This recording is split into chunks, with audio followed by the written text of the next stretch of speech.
Salut toi, j'espère que tu vas bien. Bienvenue dans cette nouvelle vidéo. Aujourd'hui on va parler des correspondants. Alors avant de commencer la vidéo, petit message, merci énormément pour les 200 abonnés, ça fait super plaisir. N'hésite pas à t'abonner, à lâcher un petit pouce bleu. Et puis nous on commence la vidéo tout de suite. Allez, bonne vidéo.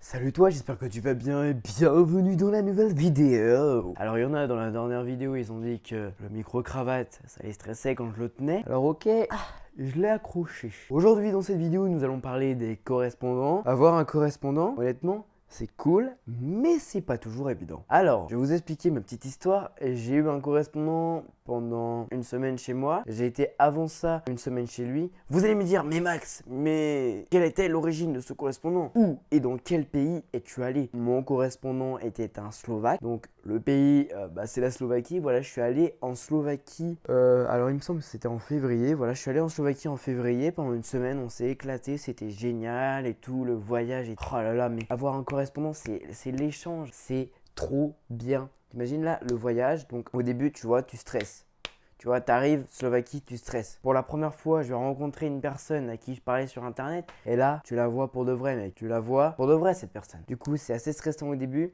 en plus tu rentres dans une famille que tu connais pas forcément, du coup tu rentres, tu stresses, tu découvres la personne au fil du temps.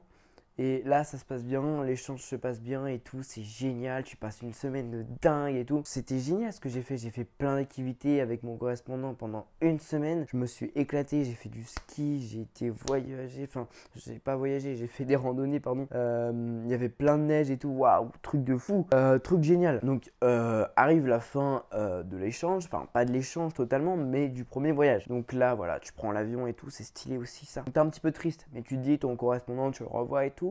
Du coup c'est cool. Du coup c'est cool parce que tu le revois. Donc après, au bout de 2 mois, tu commences à recontacter un petit peu ton correspondant et tu lui demandes et tout, qu'est-ce que tu veux faire pendant le week-end où il n'y a pas cours quoi. Parce que voilà, nous on a été en cours parce que c'était quand même un échange avec le lycée. On n'allait pas rester en vacances tranquille, tu vois. Donc on avait quand même cours la semaine, mais en week-end on s'était décidé de faire des activités, tu vois. Donc tu reprends contact avec ton correspondant et tu redemandes et tout ce que tu vas faire. Voilà. Donc nous étions partis au Mont-Saint-Michel. Il y avait un TikTok avec le Mont-Saint-Michel, c'était à ce moment-là.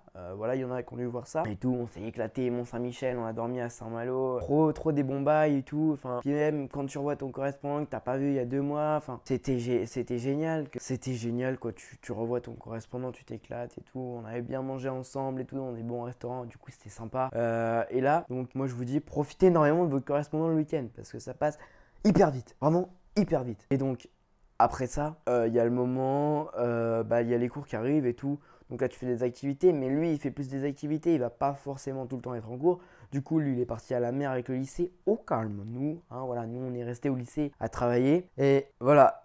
Donc, la semaine passe vite. La semaine passe ultra vite à la vitesse de la lumière. Heureusement, mercredi, c'était férié. On a pu faire un petit tour de mon petit village et tout. C'était sympathique. Et après, le moment le plus triste, quand tu as un correspondant, c'est le moment où il va partir, voilà. J'ai plein d'amis, ils ont fait des échanges comment ça s'appelle, en mobilité individuelle. Tu es 2 mois chez la personne vient 3 mois chez toi ou 2 mois.